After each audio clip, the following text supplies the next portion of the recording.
But first, Labour were, of course, hoping to make some big gains on Thursday night, building on their success in the 2017 general election.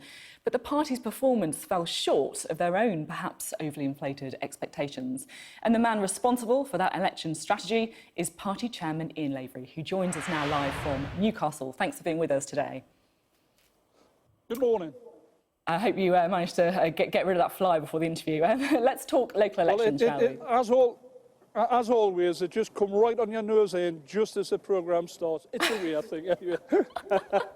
Well, at least it seems to have left you alone now. Now, let's talk about the local election, shall we? Labour won just 78 more councillors, ended up unchanged in terms of councils. Were you disappointed by those results?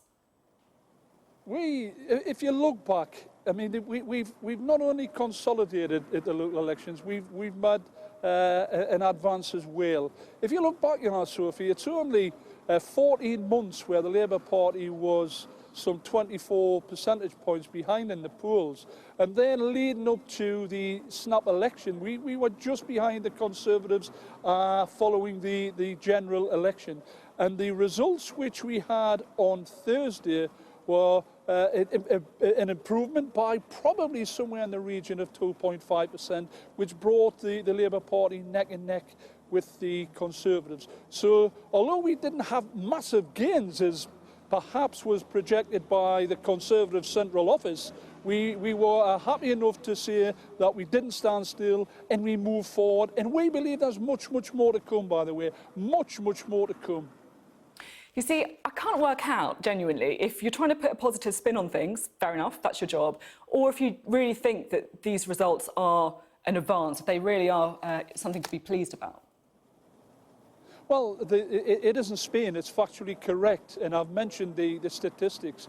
We gained by about 2.5 percentage points on Thursday, and if you look at John Curtis, the renowned pollist, he said on Thursday that if we replicated the results on Thursday, the actual vote share, then the Labour Party would be in government now. We would be the biggest party in the country, and the Conservatives would be way behind. They would lose 30 odd seats. So we've got to look at that as being a positive. Only 14 months ago, people were suggesting that we were facing annihilation and that if the party had nowhere else to go. So we are quite pleased with that. We made some advances on Thursday. We made advances in London. And let us just say, Sophie, the fact that the Conservative headquarters central office predicted through the media that there would be a Tory wipeout in London. They weren't our projections, they weren't our predictions.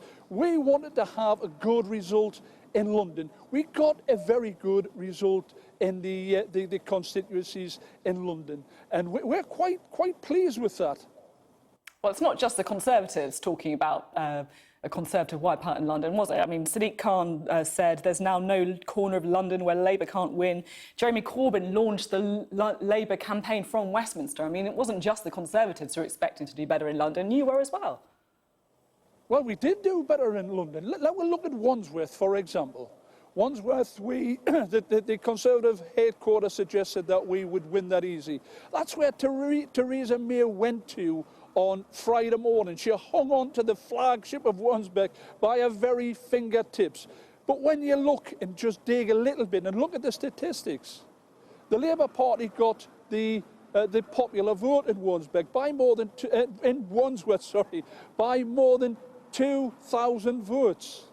We got good results in lots of the constituencies, the wards within Wandsworth. We actually won 7 seats. Huge strides forward in Wandsworth. And we only fell short of taking Wandsworth Council by roughly 141 votes. Listen, that cannot be sniffed at. It's huge progress. This is the flagship council of the Tory party. This is Thatcher's big flagship of the Conservatives for generations. We were only a whisker away from taking Wandsworth. That's not something we should be disappointed at. It's something we will build on and we'll take forward. And I think we've got a bright future in those wards, those constituencies in London in particular. But it wasn't just London. Look at what happened in Trafford, for example. We took the Trafford Council, the last Tory blue flagship in Greater Manchester in the northwest. We took that from the overall control from the Tories to the Labour Party being the biggest party in Trafford. What a brilliant success. We won Plymouth. We won Kirklees. We took control of Tower Hamlets. We had a reasonable night, despite the fact that the press would like to say that it was a miserably poor night for the Labour Party. At the same time, it seems to me, looking at these results, that what you're seeing is stasis. The Conservatives doing well in the kind of suburbs and the shires, Labour piling up votes in places like Trafford, in places like London, not really breaking through outside the areas that you already feel quite comfortable in. And by what you're saying, it doesn't seem like there's much soul-searching going on as to why that is. Are you actually learning any lessons from the results?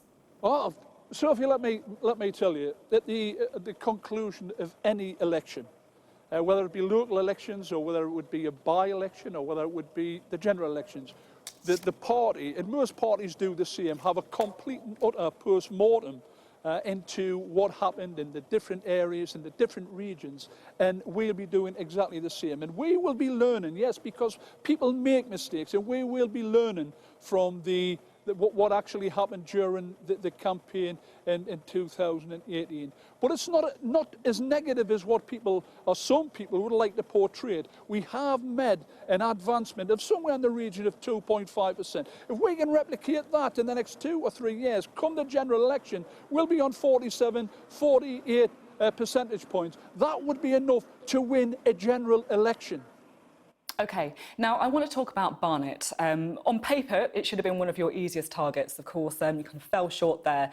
And there was this anti-Semitism row, which many people feel cost you that council. Now, this morning, Sky News spoke to Adam Langelburn, who was a Labour councillor who lost his seat in that area. And we asked him if he had a question to put to you, to put to the Labour leadership, what would he want to say? So let's just listen to that. I'd say it's not a smear. I'd say he needs to come to Barnet. He needs to meet with the Jewish community. It wasn't just Barnet, actually. It was also Haringey and Manchester and Liverpool. We lost in any area which had large numbers of Jewish people. They need to really engage. They need to understand and feel the pain that people feel, that I feel, that my family feel, that the Labour Party, the party that the Jewish community helped build 100 years ago, has all of a sudden turned on the Jewish community. And that is so painful. And I don't think people at the top of the Labour Party quite recognise how painful this is for so many people in the Jewish community. Now, Adam believes that elements of the Labour Party have a problem with racism. Is he right? I think in the Labour Party there's been a problem with anti-Semitism. There's a problem with racism, with all forms of bullying, harassment and intimidation. We'll root that out. Let me make it clear to Adam and all his colleagues, we will again integrate within the Jewish community. We will make this right. We will put this right. There'll be massive discussions, lots of intense discussions with the Jewish community. We've met with the Board of Deputies, etc. only a couple of weeks ago.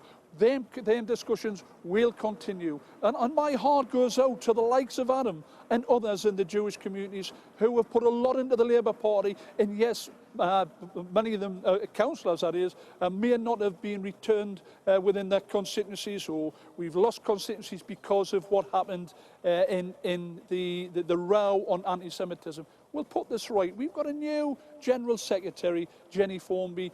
Jenny's got this at the top of her political agenda. Anti-Semitism has no role, no place at all in the Labour Party. We will root it out from top to bottom. Of that, as the chairman of the party, I can categorically tell you.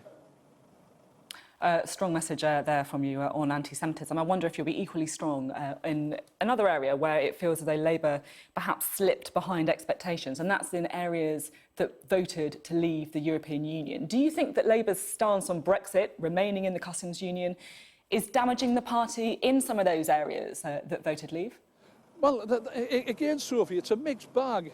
We look at the Midlands, of course, there were really disappointing results. The leave areas in the Midlands, the working class, white working class areas, and we've got a challenge here. Look at the North East, where we are at this moment in time, hugely, again, leave area, where we cleared, we cleaned the floor. It's basically totally raid. We gain seats in different constituencies in the northeast. So there's a whole mishmash with regards to the issue of Brexit. But the Labour Party is absolutely adamant. We stand clear by what we said in our manifesto. We want a Brexit which secures jobs, the economy, and a whole number of other things. We also said that we're happy with the transitional period. During that transitional period, what we will do is abide by the customs union and the single market rules, and following that, we would want a deal on a customs union and a deal on the single market as well. And of course, it's very, very difficult as a party where you've got diverse views. But listen, it's not the only party with problems with regards to the Brexit situation. The Conservatives are tearing themselves apart. Only this morning in the press, you can see the attacks from the Brexiteers and the Remainers. Both groups are saying that Theresa May must adhere to what they say or they'll walk. Now, she's got a multitude of problems facing her as a Prime Minister. We're looking at the situation. We're absolutely crystal clear on where we stand with regards to Brexit.